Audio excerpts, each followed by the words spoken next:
Үндеу. Мен енді өзінің зейнет жасына көзі шалғандарға, немесе осы белеске әлдеқашан барғандарға көкжиектен үндеу жолдаймын.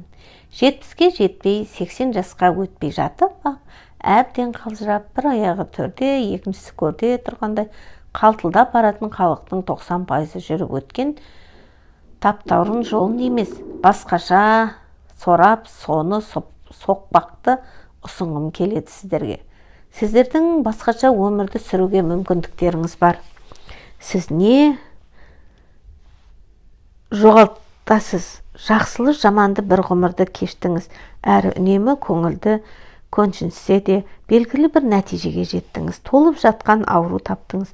Отбасылық қарым-қатынаста да, бала-шаға, тума-туыспен өзара байланысты да проблемалар қаптады. Әлеуметтік тұрғыдан бәрі бірдей оңып тұрған жоқ. Біршама шығармашылық әулетіңіз жүзеге аспады. Тап осы айтылған олқылықтар тізбегі талай зейнеткердің және зейнет жасына таяп қалғандардың басында бар. Тағы да қайталап айтамын. Сіз ештеңе жоғалтпайсыз.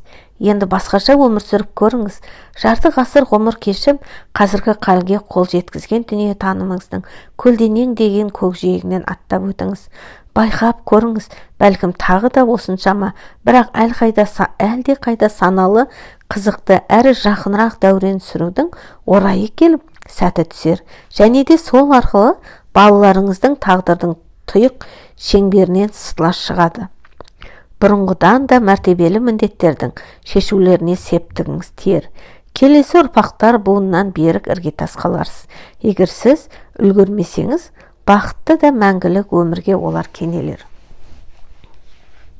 Өткен өмірде мігірсіз еңбек, уайым, мұң, ауру, сырқау мен бітпесте бейнет те көп болады. Адам баласының жер бетіне келетіндегі мұраты, деннің саулығы, жайдарда бақыт қуатты тұрмыс толық күйінде кәдеге асқан жоқ. Енді осы міндетті орайтын кез келді. Уақытым аз қалды ғой деп ойламаңыз. Сізге қажетті қадамдарды жасау үшін қанша керек болса, сонша ғұмыр бар әлі. Сіз еңбектене білесіз және қалай десеңізші, ұзақ жылдар бойы бала-шағаны асырап, азды көпті күнелтістікке қолайлы жағдай жасау үшін отанның игілігіне еңбек еттіңіз.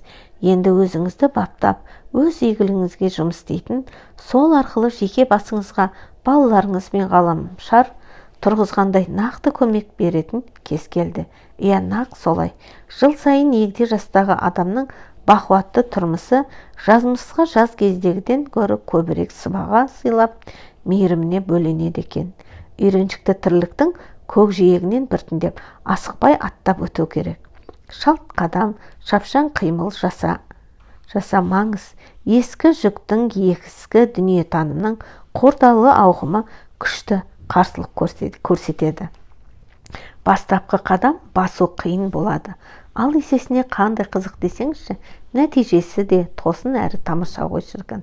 Бұл ауру сырқаудан арылудың да, жақын туыстармен қарым-қатынастар жақсартудың да, балалардың тағдырына жағымды өзгерістер енгізудің нәтижесі. Ал ең бастысы мүлдем басқаша.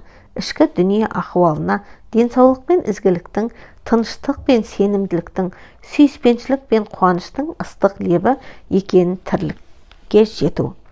Бұл шынымен де басқа өмір. Сіз оны өз қолыңызбен, дәлірегі басыңызбен жасай аласыз.